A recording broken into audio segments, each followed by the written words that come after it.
Para começar, eu queria já pedir desculpas, porque esses vídeos estão feitos meio na correria, estão meio improvisados, mas é porque o pessoal pediu para eu explicar um pouco melhor sobre as regiões de integração.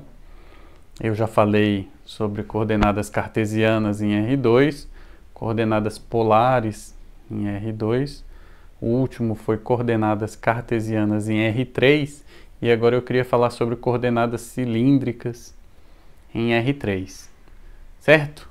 Coordenadas cilíndricas são você fazer no plano XY coordenadas polares e em Z você deixar a coordenada que seria a coordenada cartesiana mesmo, certo?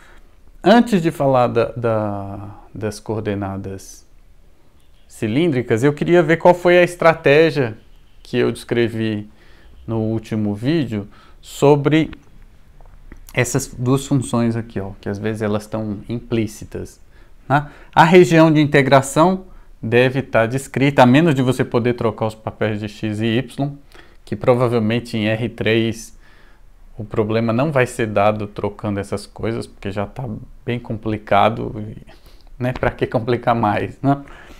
De qualquer forma, o x deve variar entre duas constantes, talvez o y entre duas constantes, talvez o z.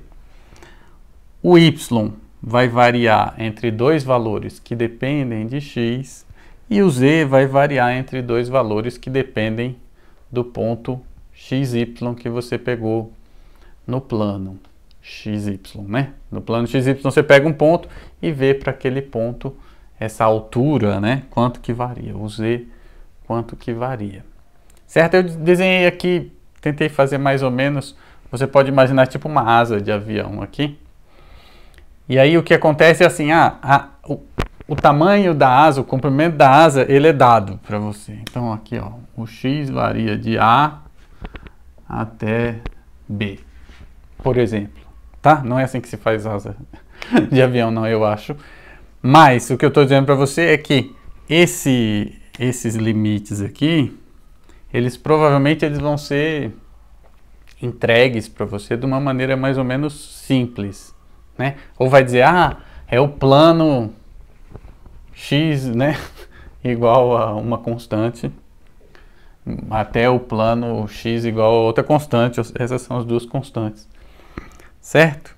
Então a região entre esses dois planos e mais, isso em coordenadas cartesianas, né? E aí, esse z também o problema já dizia para você, ó, a parte de cima tem tal equação, a parte de baixo tem tal equação, é uma superfície com tal equação. Então esses caras aqui provavelmente já são dados para você, né? O que fica faltando mesmo, possivelmente, é você descobrir esses limites aqui de y, né? E aí o que a gente fez? A gente fez assim, olha, escolhe um valor para x e faz um corte nessa asa aí, né? Dá aqui um corte, pá. Passa um plano assim, faz um corte, certo? Quando você fizer esse corte, aqui, ó, é o valor de y nesse eixo. E para cima é o valor em z. E o x você fixou. Então, o desenho de cima da asa e o desenho de baixo da asa são essas duas funções, só que com o x com o x aqui e o x aqui fixados, certo? Mas você então consegue desenhar essas duas funções aí, ok? Uma é a de baixo, né? É o k de xy, e a de cima é esse ômega de xy. Então o ponto aqui foi fazer esse corte. Quando você fez o corte, você caiu num problema parecido com o que você já tinha em R2, quando esses limites eram meio implícitos, né? Certo? Então o objetivo aqui agora é descobrir qual que é o y desse ponto de interseção e qual que é o y desse ponto de interseção. Lembrando que o x está lá fixado, né? Então, esse ponto aqui, ele vai depender do x que você escolheu, do corte que você está fazendo. Esse carinha aqui é o h de x. E esse outro ponto aqui, ele é o g de x. Esses dois aqui, né? O que a gente fez? Escolheu um x e fez um corte. Aí o problema que era em R3 virou um problema de R2. Então, em R3 às vezes é ruim de desenhar. Em R2 aí você desenha, certo? Para você entender melhor o problema. Tentar desenhar em R3 pode ser meio complicado, né? Nem sempre, mas às vezes fica muito mais simples se você fizer o desenho em R2. Pois bem, coordenadas cilíndricas, elas vão funcionar mais ou menos da mesma forma, só que essencialmente você teria assim, né? Θ, depois h de θ, o r variando de h de θ até g de θ, e depois o z das coordenadas cilíndricas, variando aí de um k até um ômega, né? Aqui, para poder fazer a integração pelo teorema de Fubini, você precisa que isso aqui esteja em função de r e θ. Certo? Mas o que acontece é que provavelmente a superfície provavelmente não, mas pode acontecer da superfície ser dada para você, essa variação do z ser dada em função de x e y e não em função de r θ. Então talvez você tenha que converter, né? Por exemplo, a gente já tem na última lista ou na penúltima lista, tinha assim, aqui em cima é raiz quadrada de 1 menos x ao quadrado menos y ao quadrado, e aqui embaixo era um cone assim. Então aqui em cima era o hemisfério norte ali da esfera, para quem desenha o norte em cima, e aqui embaixo era esse cone virado de cabeça para baixo. Esse carinha aqui era tipo z igual a raiz quadrada de x ao quadrado mais y ao quadrado, né? O que vai acontecer aqui? Como você, por algum motivo, já decidiu, você olhou para o problema e viu que era bom usar coordenadas cilíndricas, certo? Você já decidiu que vai usar coordenadas cilíndricas, essa variação do z, você precisa escrever em coordenadas polares. Então esse é mais um fator que dificulta um pouco nessa região aí. O que acontece é que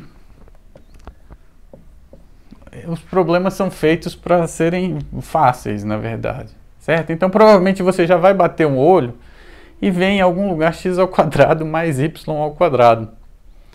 Ok? Então aqui é isso, menos x ao quadrado mais y ao quadrado, e ali é, né?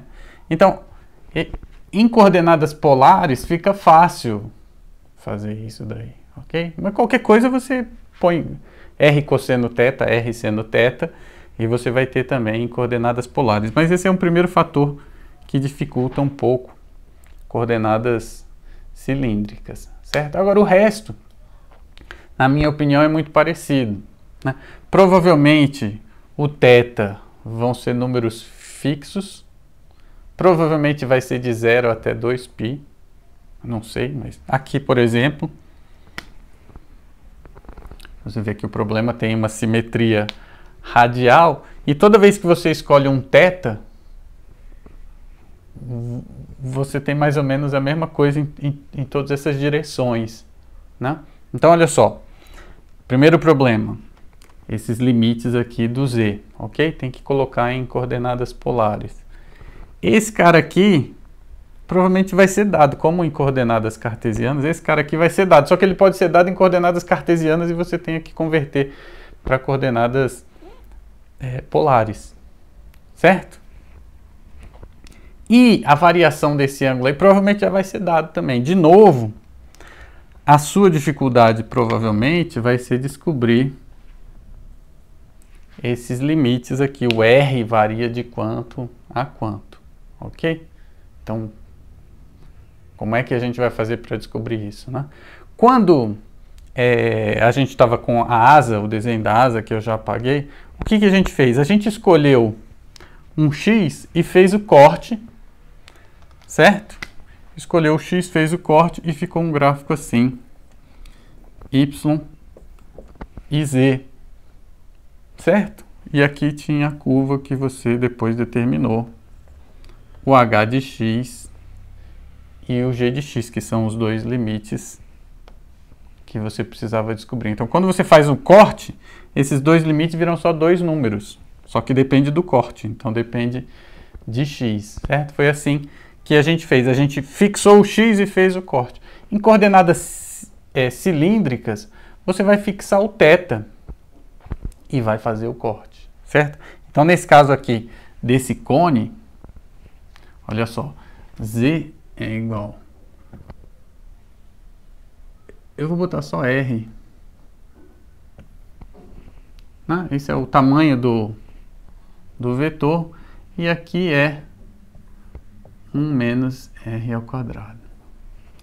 Então, o Z varia daqui até aqui, ok? Claro, do lado de fora aqui, ó, essas coisas trocam. O R, aqui o R é menor, e aqui o R é maior. Você quer só a parte onde esse é menor do que esse. E os limites de integração é que você vai ter que descobrir. O R varia de quanto a quanto, ok?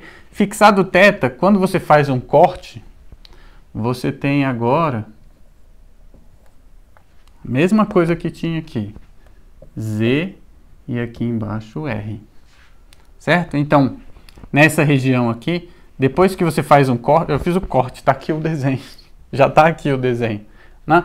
Aqui não é o eixo X, nem o eixo Y. Aqui é o valor de R.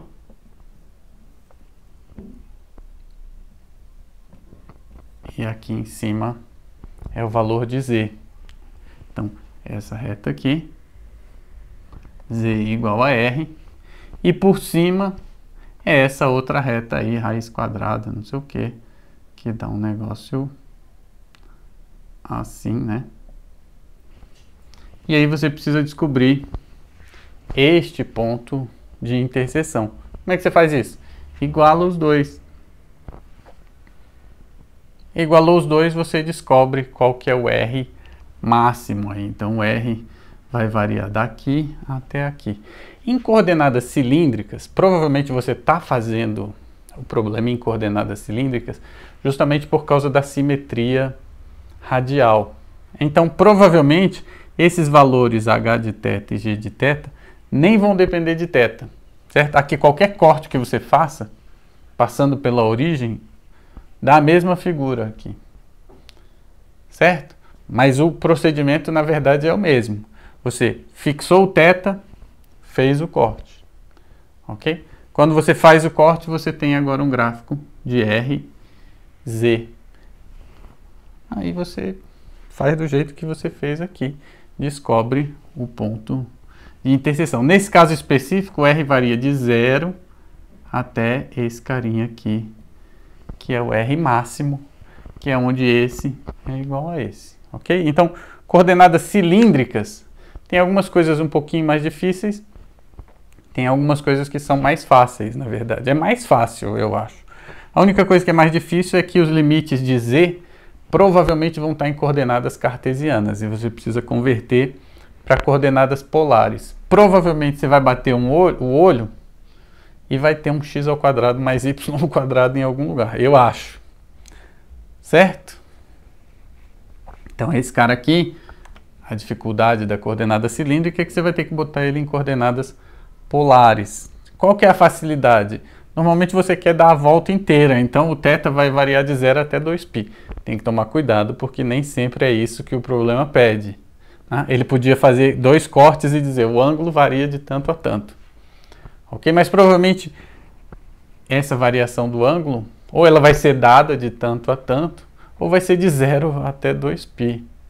Tá? Tem que tomar um pouco de cuidado, pode ser de menos π até π, você não sabe como é que essas funções estão escritas aí, ok? Mas, de qualquer forma, esse carinha aqui, a mesma coisa. E o R, provavelmente vão ser duas constantes aqui, você precisa determinar essas duas constantes.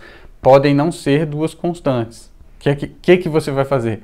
Faz o corte no desenho para um ângulo θ fixado e verifica isso aqui de quanto a quanto varia. Se essa função aqui não depender de θ, como é o nosso caso ali, você vai encontrar duas constantes.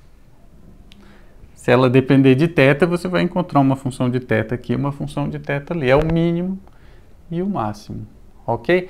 É muito comum que o mínimo seja 0. Você quer toda essa parte aqui de dentro, saindo da origem. Então é muito comum que o mínimo seja 0. Pode não ser, eu acho que tem um problema na lista, que o que você quer é assim, tem dois cilindros e fala-se alguma coisa,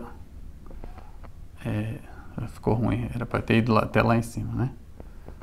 Dessa região aqui, só como se fosse uma casca do cilindro, né? Uma casca assim do cilindro, não tem o meio, você fez um furo por dentro do cilindro. Então nesse caso aqui vai ter um R mínimo e um R máximo, ok? Mas esse aqui é dado lá para você, ó, é entre esse cilindro e esse cilindro, então eu já estou dizendo, o R mínimo é tanto e o R máximo é tanto. Esse é o caso fácil, na verdade, né? O caso difícil é quando você precisa determinar esses dois limites aí, que eles podem estar implícitos, como era o caso da asa do avião, que a gente fez o corte em X para determinar onde que o gráfico de Z e Y, onde os dois, o de cima e o de baixo, se intersetavam, certo?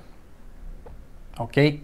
Agora, em coordenadas cilíndricas, o plano XY tem coordenadas polares, você fixa um θ, faz o corte, você tem esse gráfico aqui, raio e Z. Aí você vê onde que essas duas curvas coincidem para esse θ fixado, você tem o mínimo e o máximo, ok?